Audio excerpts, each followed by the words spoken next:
What's good with YouTube? You already know, Big Flocka with a comics perspective, and I'm smashing, dashing, sliding on through with a little bit of energy.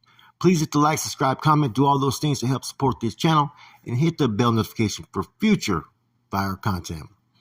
Well, I'm going to pin an email that anybody can reach out to me, guys, that if you guys have a certain story, if you guys want to contribute to a story, or if you have a story you want me to tell, man, reach out, man.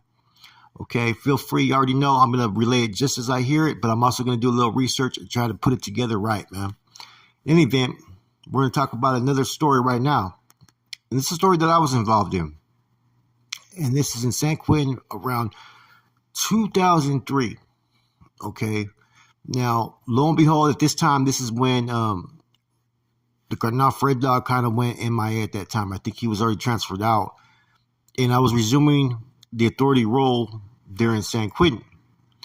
Now, there was one other individual that just rolled up, but I was kind of unsure of who this individual was really, right? Who, to my understanding, he was just a bro, but he was claiming to be a C, right? And that was an individual named Anthony Macias, Chino from Santa Rosa. Now, within the first 2 weeks, I had already bumped heads, and he kind of took a step back when I got at him. I pretty much paper lashed him pretty bad, bro. And because he went behind my back and got at one of my RAs and was probing about some certain situations that he didn't know about, which had to do with Lucifer from Wassaville. One of the back bar RA really had some issues with the front bar RA for a little bit, right? A little bit of tension. They were just not liking each other, right? Which was G from San Jose, which I've known G. I've had my indifferences with G, but he was a good dude. And then Lucifer, who was my boy, right? And it had to do with a report about Lucifer and an individual named Danger from Watsonville getting tobacco when they went to ICC in death row, which I'd already put a mandate that nobody was to buy tobacco except for through the household, right? So I deal with that issue. I DP Lucifer, right, and Danger, and that's between me and them, right? Because Lucifer was my RA at the time. And I don't have to tell the back bar RA. So he starts getting at Chino, talking about I'm showing favoritism, he thinks, and whatnot, and being supportive of me, but at the same time wondering what happened. And so I turn around and I get this Wheeler addressing all this, and I tell Chino to fucking mind his own fucking business, that he just got here, quit making fucking waves. Just because whoever you are or whatever you are doesn't mean you're going to come in here and disrupt shit. And he pretty much backed up. I said, you know what? I go, I'm going to let you know, I DP'd homeboy. I go, he had to do an essay, he had to do jumping jacks, and he's on a month restriction from tobacco. But it's not my business to tell everybody how I rendered discipline or who got DP'd or who whatnot. I'm running this household, right? I'm running this prison right now.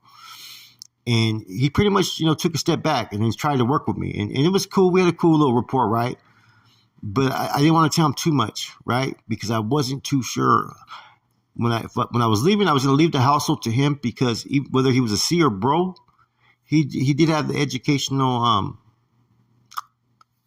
attainments to run a household. And so that was going to be my explanation when I got to where I was going, because I didn't have enough time to run a check on him. Now, I'd already had some situations there to where I had to, I had no authority to demote, where I had to tell people their status was invalid as C's, right? And, one being Nicoya. When Nicoya got there, there was a filter that went out from Corning about certain people's C statuses weren't being acknowledged at that moment, right? And a lot of them were being submitted on behalf to Cornell at that time and being stamped. And so they were not acknowledging any of those people's status, right? A couple other cats had the same fucking thing, right?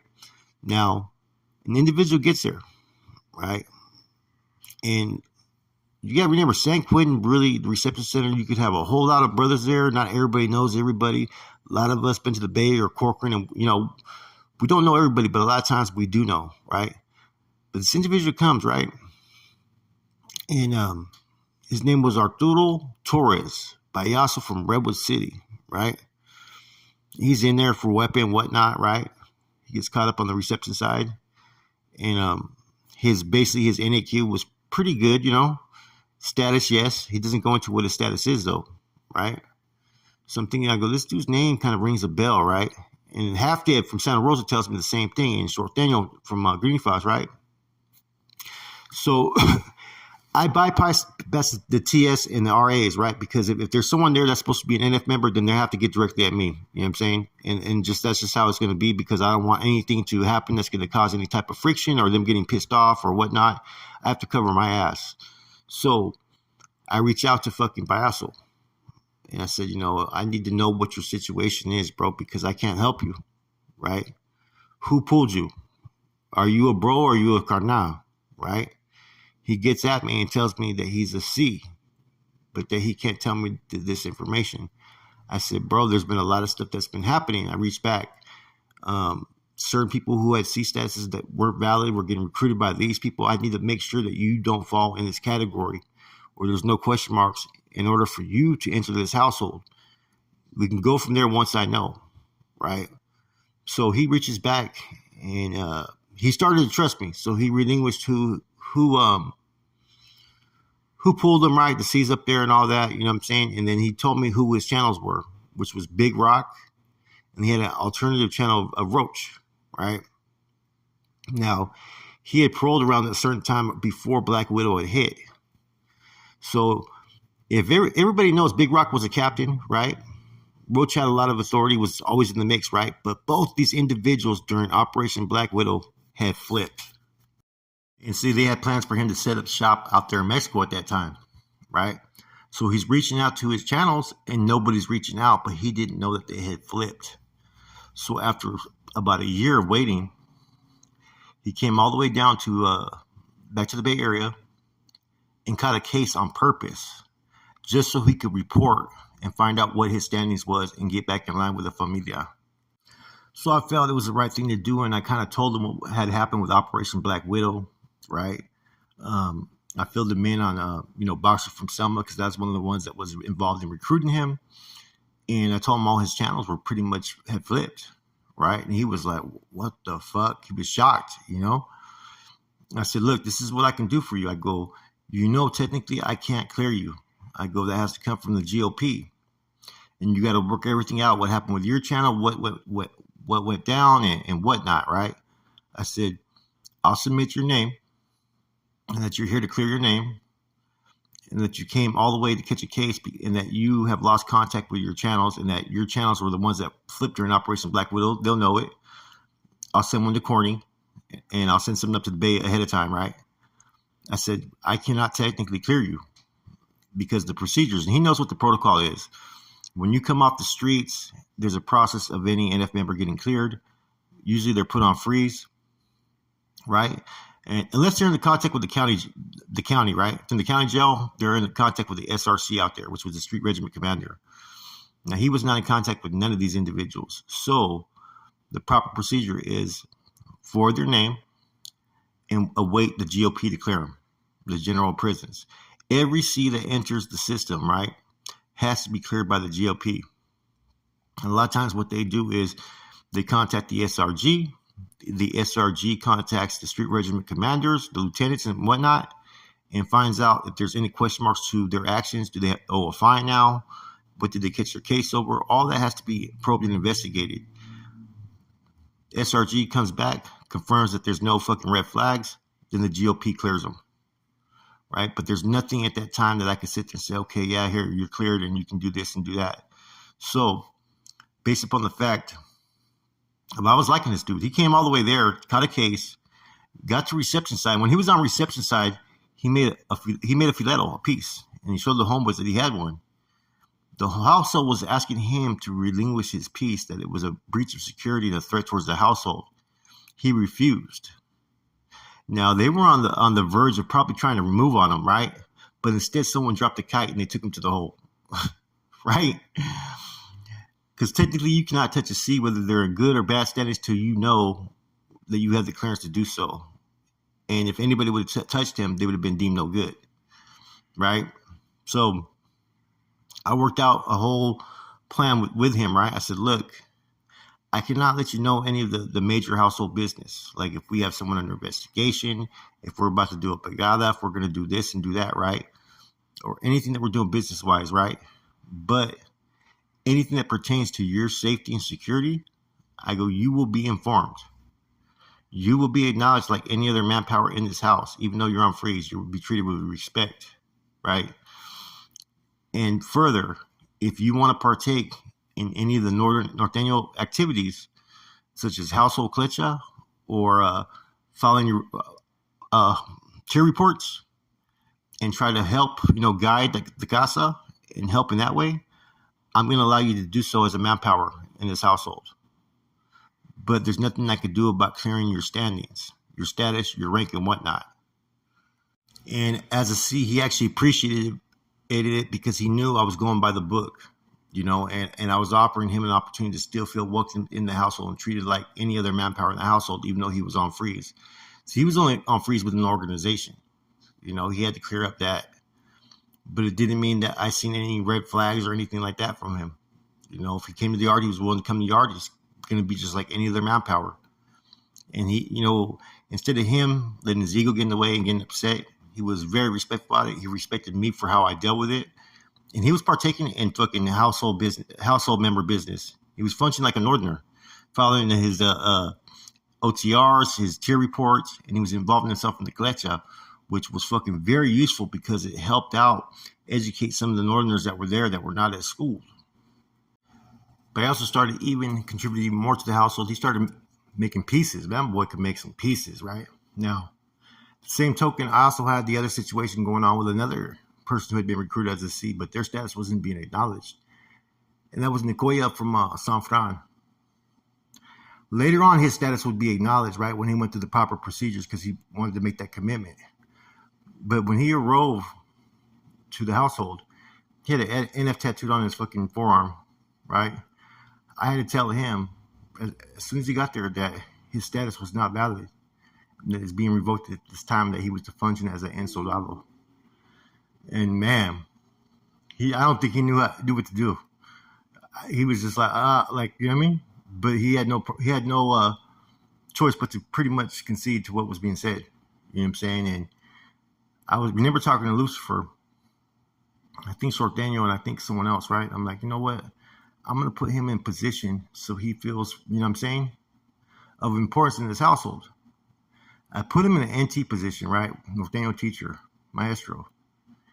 And after the first educational spills that I seen and him running the klecha, I had to tell him to step on back, bro. We're gonna have you on the yard as security because it was that bad.